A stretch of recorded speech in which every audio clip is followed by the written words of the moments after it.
Hello दोस्तों, आज के इस वीडियो में आपको बताऊंगा किस तरीके से आप अपना खुद का एक कलर प्रेडिक्शन गेम बना सकते हैं। इस वीडियो में आपको स्टेप बाय स्टेप पूरा कलर प्रेडिक्शन गेम बनाना सिखाऊंगा। और अगर आप एक डेवलपर हैं और खुद का कुछ इस टाइप का कलर प्रेडिक्शन गेम बनाकर मार्केट में लॉन्च करना चाहते हैं तो इस वीडियो को देखकर आप स्टेप बाय स्टेप पूरा कलर प्रेडिक्शन गेम बनाना सीख सकते हैं। और अगर आप एक डेवलपर नहीं है और फिर भी कुछ इस टाइप का गेम बनाकर मार्केट में लॉन्च करना चाहते हैं तो स्क्रीन पे दिए गए नंबर पे हमसे कांटेक्ट कर सकते हैं, नहीं तो डिस्क्रिप्शन में दिए गए नंबर पे कॉल या टेक्स्ट भी कर सकते हैं।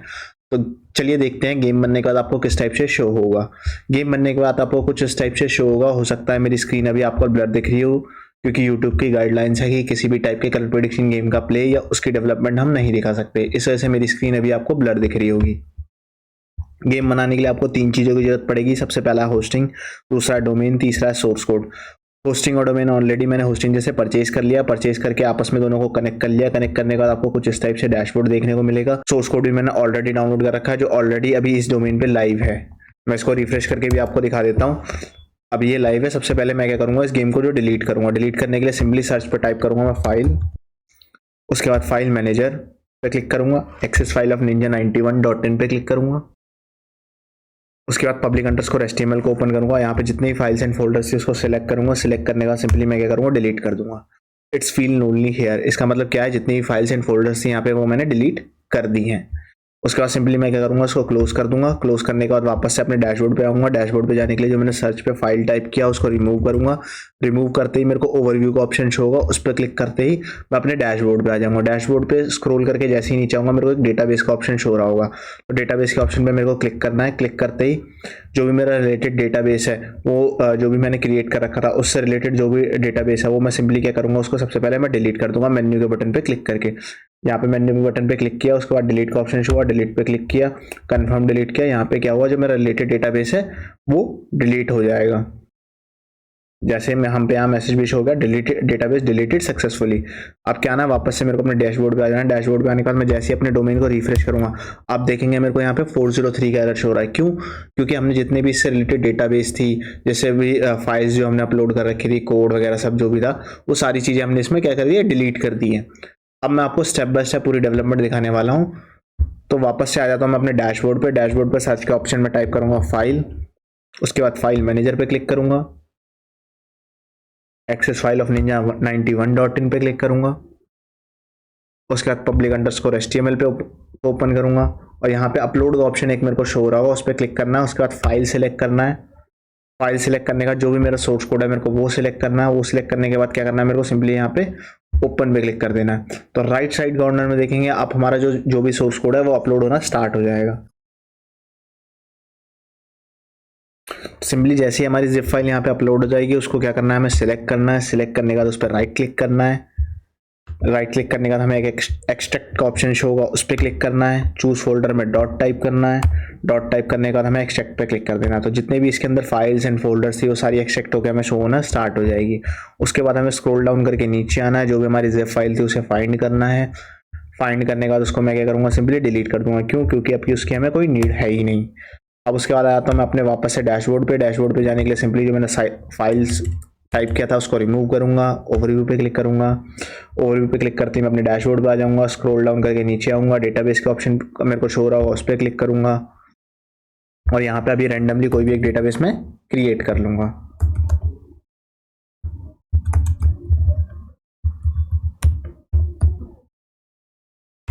उसके बाद क्रिएट पे क्लिक कर दूंगा।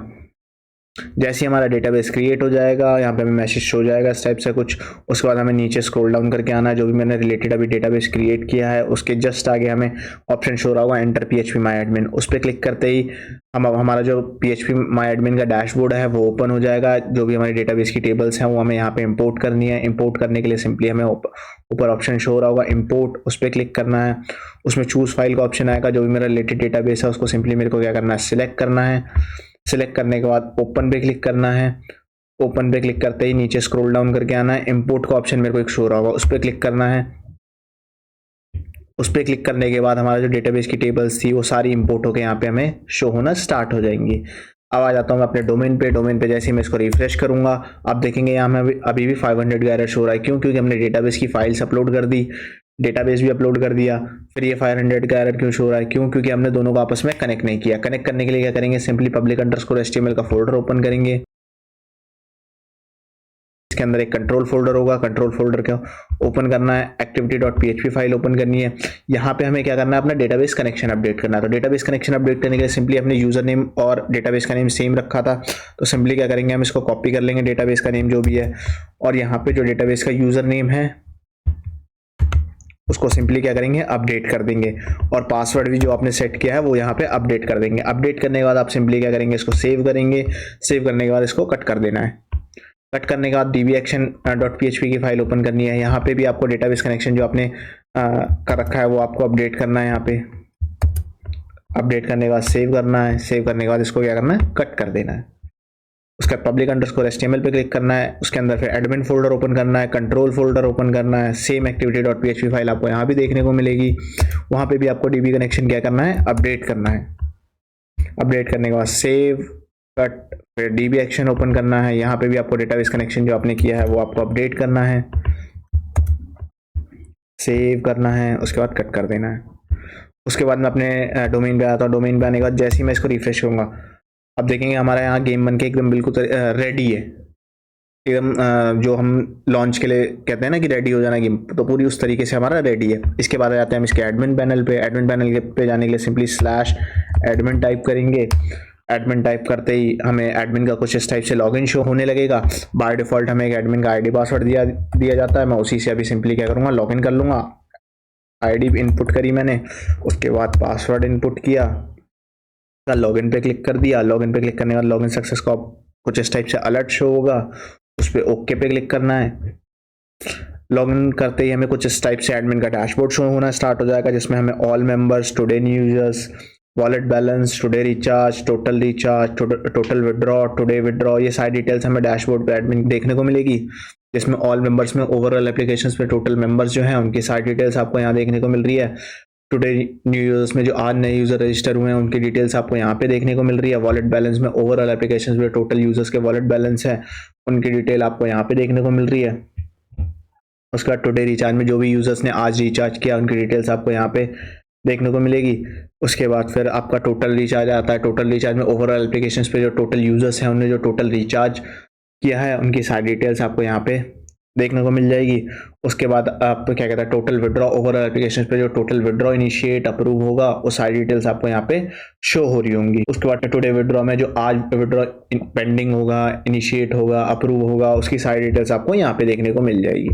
उसके बाद आता हूँ मैं इसकी एजेंट सैलरी में। एजेंट सैलरी में क्या होता है कि आप किसी भी यूजर्स को एजेंट असाइन करते हैं, उसके वर्क के बिहाफ पे अगर आप उसको सैलरी असाइन करना चाहते हैं तो यहाँ से आप कैलकुलेट करके सेंड कर सकते हैं। उसके बाद आ जाता हूँ मैं यूज़र लिस्ट में। इसमें यहाँ पे आपको ओवरऑल एप्लीकेशंस पे जितने भी यूजर्स हैं उनकी सारी डिटेल्स आपको यहाँ पे देखने को मिलेगी। पर्टिकुलरली किसी यूजर्स की अगर आप डिटेल देखना चाहते हैं तो सिंपली एक्शन के नीचे व्यू मोर का बटन आपको देखने को मिल जाएगा। जिस भी यूजर की आप डिटेल्स देखना चाहते हैं उस पर्टिकुलर यूजर के सामने जाके व्यू मोर के बटन पे ओपन करना है उसको, और उसी पर्टिकुलर यूजर्स की डिटेल्स आप यहाँ से देख सकते हैं। जैसे उस यूजर ने ज्वाइनिंग डेट क्या थी, उसकी मोबाइल नंबर क्या है, वॉलेट बैलेंस क्या है, नीड टू बेट क्या है, यूजर का पासवर्ड क्या है, यूजर एक्टिव है या डीएक्टिवेट है, यूजर की अकाउंट रिलेटेड इन्फॉर्मेशन अगर आप यहाँ से अपडेट भी करना चाहते हैं तो वो भी चीज़ आप यहाँ से कर सकते हैं। उसके बाद आया तो मैं फंड ट्रांसफर में।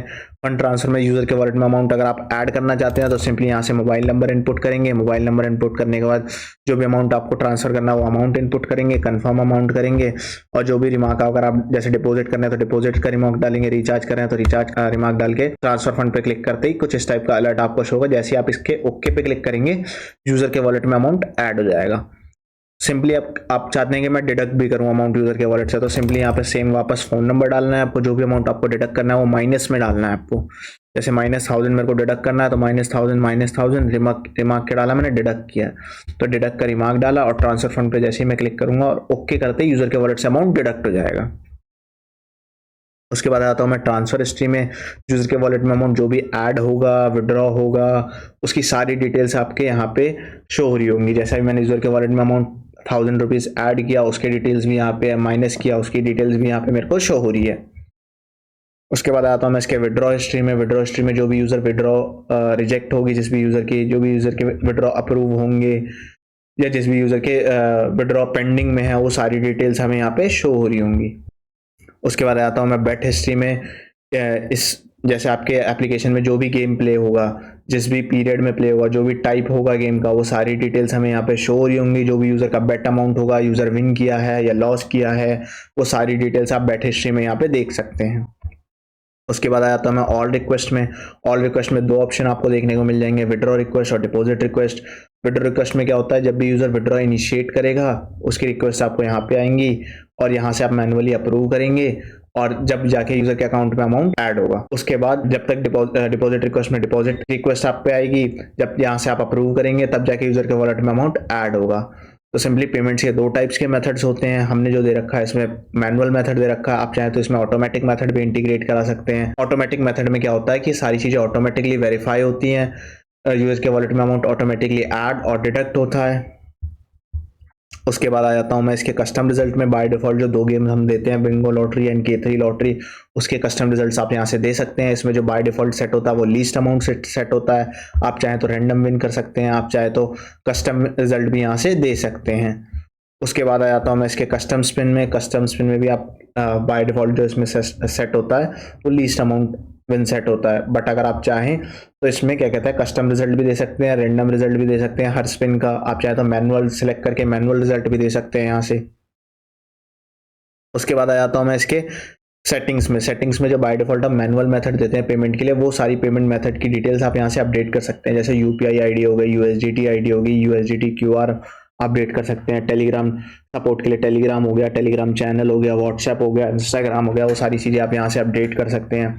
उसका नोटिस, यूज़र के होम पेज पर अगर आप नोटिस रन करना चाहते हैं तो वो आप यहाँ से अपडेट कर सकते हैं। नोटिफिकेशन, सारे यूज़र्स को नोटिफिकेशन सेंड करना चाहते हैं तो वो आप यहाँ से सेंड कर सकते हैं।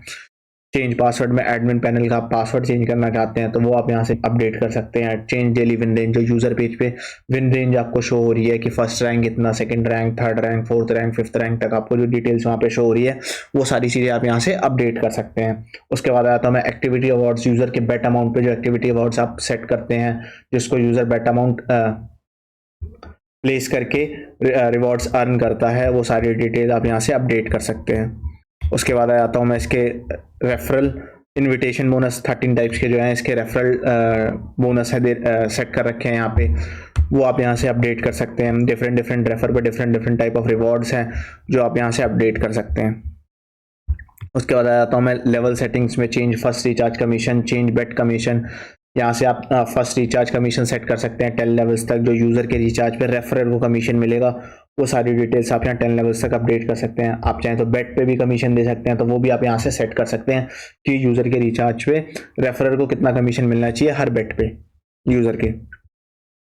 उसके बाद आया तो मैं इश्यूज़ में। जो भी यूज़र इशू रेज करेगा उसकी सारी डिटेल्स आप यहाँ से देख सकते हैं। आप मैनुअली यहाँ से स्टेटस अपडेट कर सकते हैं, इन प्रोग्रेस है, सेंड है या फिर रिप्लाई है, जो भी है वो आप यहाँ से अपडेट कर सकते हैं। उसके बाद आ जाता हूँ मैं गिफ्ट जोन में। यूज़र के लिए गिफ्ट कार्ड आप यहाँ से क्रिएट कर सकते हैं जिसको यूज़र यूज़ करके कुछ अमाउंट रिडीम कर सकता है। उसके बाद आ जाता हूँ मैं इसके लॉग आउट ऑप्शन में। फॉर द सिक्योरिटी पर्पस मैं एडमिन पैनल अपना लॉग आउट कर दूंगा ताकि मेरे एडमिन पैनल का कोई मिसयूज़ ना कर सके और किसी यूज़र के वॉलेट में अमाउंट ऐड और डिडक्ट ना कर सके। इसी तरह की वीडियो अगर आप आगे भी देखना चाहते हैं तो प्लीज़ लाइक करें, शेयर करें, सब्सक्राइब करें गाइस।